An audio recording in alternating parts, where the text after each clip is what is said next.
щелкают курские соловьи. В Курской битве вместе с другими войсками сражались и подразделения гвардейских минометов. Гвардейские минометы – это знаменитые «Катюши».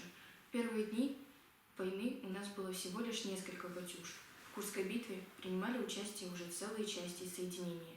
Любили солдаты огонь «Катюш», уважали лихих минометчиков. Летели снаряды «Катюш» с характерным звонким свистом.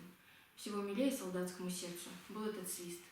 Вот и прозвали бойцы солдат-минометчиков курскими соловьями.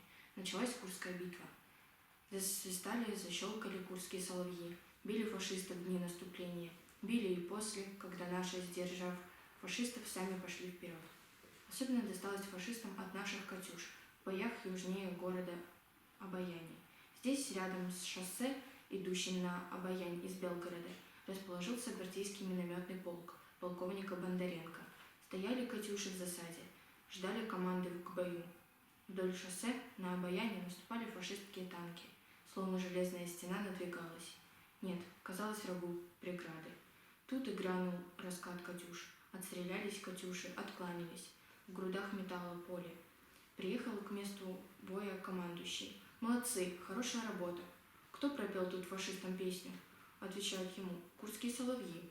В новом месте пытались фашисты затем прорваться. Шла пехота и снова танки. Но и здесь «Катюши» в засадах были.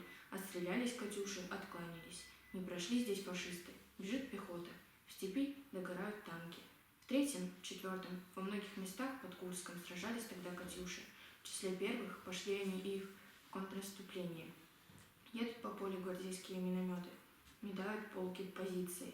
Снова грохочут залпы. Слышат солдаты залпы в улыбках, душа певица. Наши запели, наши. От солдата идет к солдату. Курские соловьи.